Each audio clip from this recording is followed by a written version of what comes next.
Next up on the morning show, we have J.B. Muller, who is here to talk about the Salvation Army on this Monday.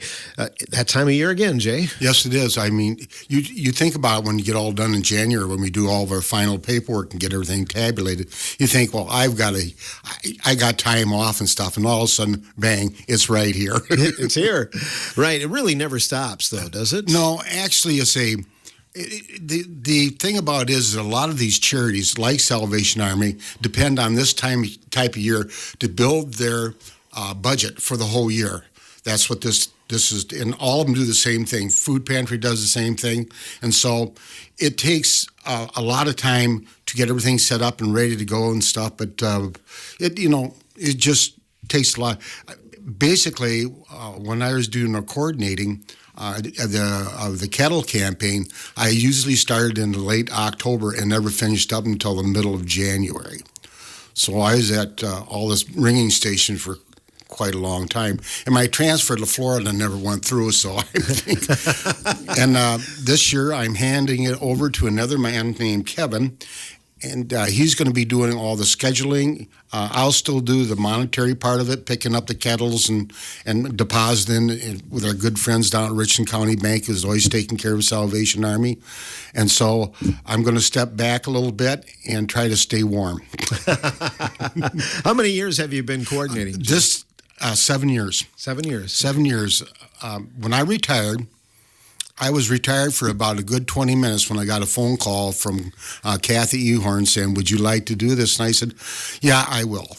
Because I see both ends of it. I see the money coming in, and then I see the money going out for special causes and stuff. So, can you give us some stats about Salvation Army and what it does? What we do is that emergency needs, for example, shelter, food, utilities, 80% of the money that comes in from Richland County stays in the county. There's 20% that's kept back for administration fees, keeping up the kettles, keeping up the stands, which they go through a lot of punishment, especially in Richland Center when the wind blows them over all the time. And so that goes for that.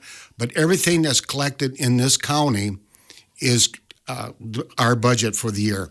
Now, United Givers, they don't give out their checks until January, but Salvation Army says we can back it up and put it into your coffers for the calendar ring year and stuff. So we this year, Kevin's going to take it over, and we have a new phone number. My private number was always out there, but I'm sure I'll still get calls because people have been used. It's just like, you haven't called me yet. And I've got a lot of regulars and stuff out there. But the new phone this year is 608-475-1519. That's 608-475-1519. And the guy taking care of it is Kevin. He'll schedule you. We start this weekend, the 14th and 15th, Friday and Saturday. We'll be ringing at Walmart, which we're always grateful for because that's where our biggest majority of it comes from is Walmart. But also, too, on December, tentatively, December Friday, 5th and 6th, the veterans, Vietnam veterans will be ringing at Walsh's. Walsh's is always good to us and lets us Ace Hardware and lets them be there. And so tentatively, they're going to be scheduled for that. And they take care of everything themselves. They schedule all the veterans and they make sure that everything's taken care of. We just got to go in and collect the money. But they're steadily bringing in more money every year.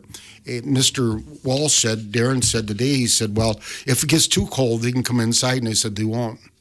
Because he said, we make more money if we're standing outside because we're freezing for a reason. So they're really gracious to us. And all the 4-H clubs that we contact, the Boy Scout groups, Honor Society, there's just a list of names that go on and on and on that come in every year to help out and stuff. So, and then another thing, too, a lot of people say, well, if we need help, how do we get to Salvation Army?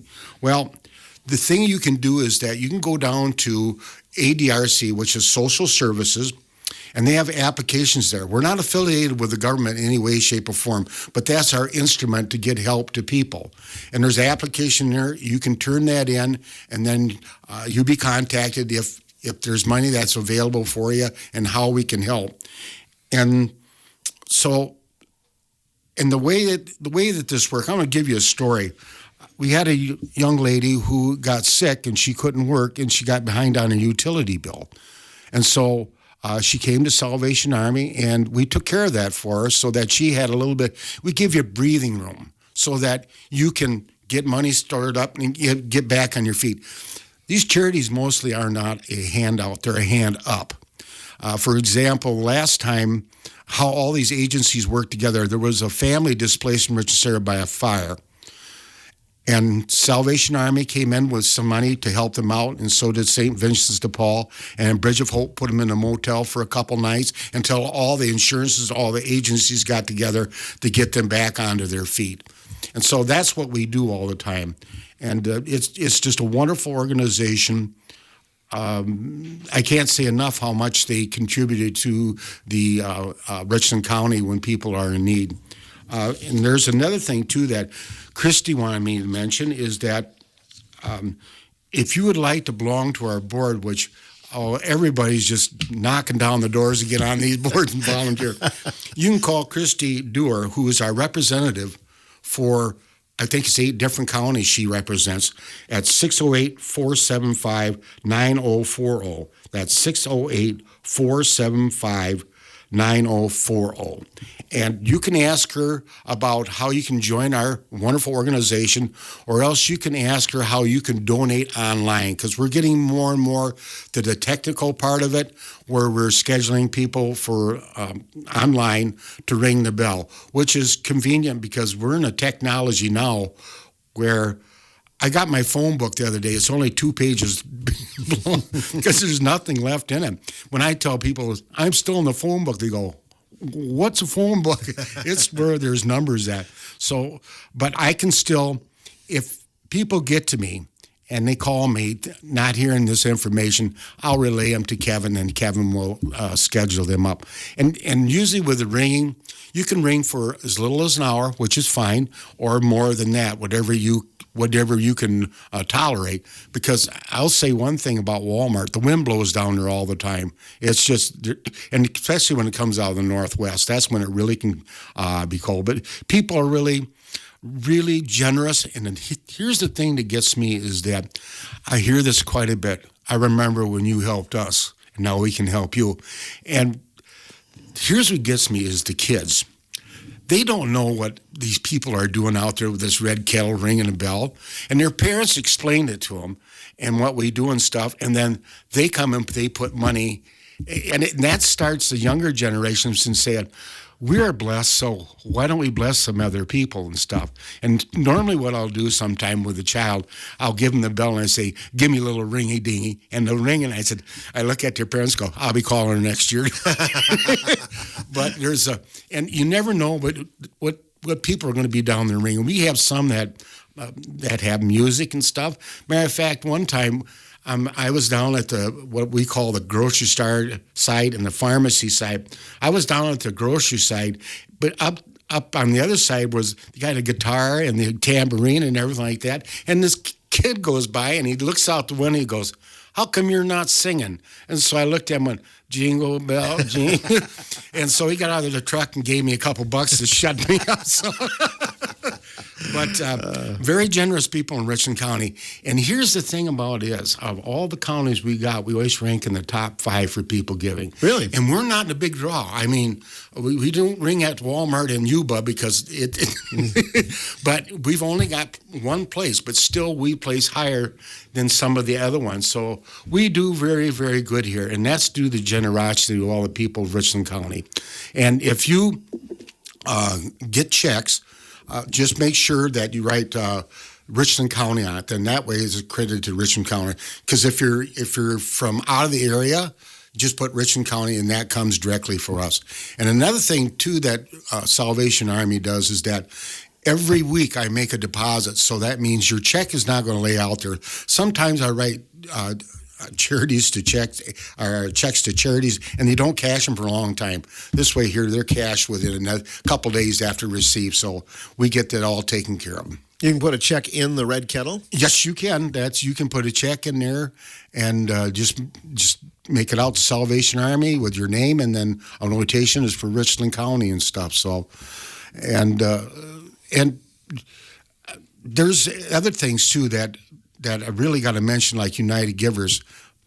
They're very generous to us, and we get some larger contributors, but we need every nickel we got because actually right now housing is a premium.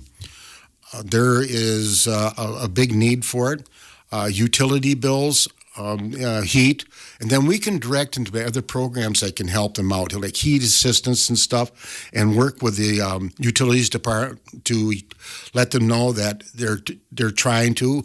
And sometimes you just say, just go in and put $20. Just don't forget them and stuff. So that's normally what we do.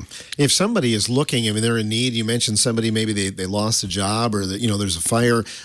Is it income eligible, or how do they determine who's eligible? Actually, with some of the programs that I minister, income isn't a big thing. Okay. Now, for example, let's take, the food pantry. I was on that board for 19 years. Right now, there are over 100 families coming in a week. And I used to think that it was around 60 pounds per family.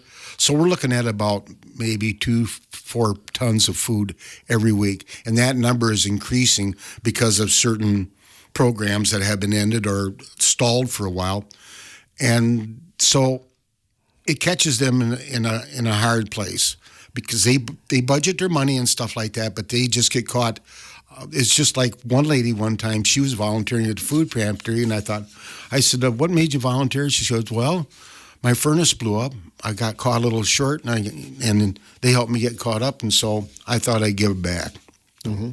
Yeah, that's awesome when people do that, no doubt about it. Have you ever had a diamond ring wind up in the kettle? Because we've heard those stories before. Well, here's the thing about it is that somebody said, so I go through all the coins.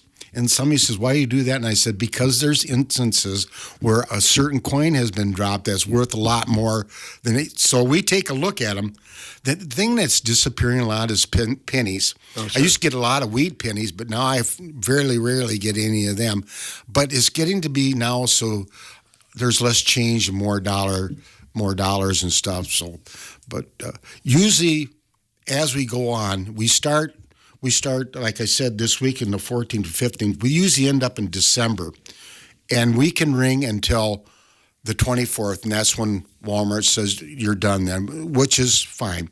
We don't ever ring on Sunday because that's a Sabbath, and Salvation Army is a religious organization. And so we ended up, but now that last 2 days before, and we got this kind of into a science. Usually, if you're getting into Thanksgiving dinner, the grocery store is the strongest. But when you get into the other side, when you get towards Christmas, when people are buying their gifts, then the pharmacy side's the strongest side. And it is kind of really, and what gets me too is that when you're ringing that bell, and you ring it, and we can't ring inside because I wouldn't want to ring inside either. Drive you kind of mad after a while because every time I ring, I have ringing in my ears. And so every time you ring that bell, you can see people look. And some will look at the sign, of course. And we've got one of the most recognizable, the Red Kettle, which is a long story behind that, was started in, I think, San Francisco, how to feed people and stuff. And so people really give generously.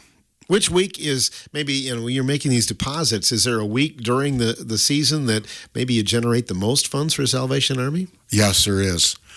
I keep track of all the kettles and how much they're bringing in per hour. That's why I'm still doing the monetary thing. So we can shift between the two and do the strongest side because, and normally what we do, we ring till 6 o'clock at night. And the reason we shut down at 6, we run 8 hours, is because after 6, I count the cars in the parking lot. And if they get under a certain amount, we're done for the day because you're not going to bring any more in and stuff. So, and then some stuff is done through a phone. I don't know if we're going to do that much anymore. It really didn't bring in that much.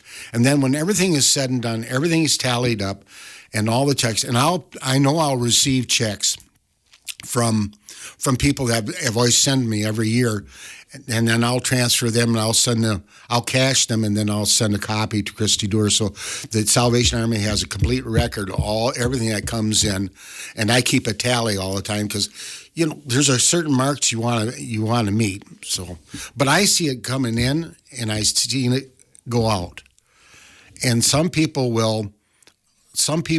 really would like to volunteer and stuff. But it's cold out there, and one lady coming up to me, she goes, "Do you like hot chocolate or coffee?" And I said, "Whatever I can pour on my feet to keep them warm." She said, "No, I'm not kidding." She said, "Hot chocolate or coffee?" And I said, "Hot chocolate." 15 minutes later, I had a hot chocolate in my hand. Yeah. So people are really, and they thank you for being out there and stuff. But like my daughter says, you're freezing for a reason. Mm-hmm. So most definitely. So look for the kettles starting this weekend in the community. Starting this weekend, that red kettle and that bell. The bell will be ringing. The bell will be ringing, and some people will bring in the old reindeer bell, and they'll ring them, which is fine and stuff. Because I'll tell you one thing, these bells take a beating, and that's part of the cost of trying to get things back up and all the thank yous that got to go out and all that and stuff. But it's pretty.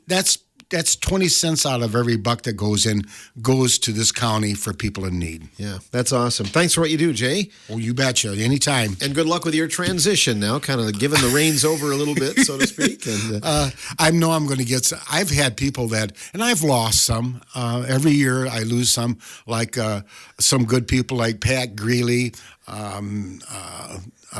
Phyllis Keller, and Paul O'Neill, and Greasy. I lose some every year because some of these people are elderly, some of them, but they get out there and they'll do it. Yeah, they've been doing it a long time. They've been doing it a long time. Bless their hearts. All right. Thanks for coming in, Jay. You're welcome. Thanks for having me. Here's to a good season. Thank you. J.B. Muller joining us, representing Salvation Army on this portion of the morning show.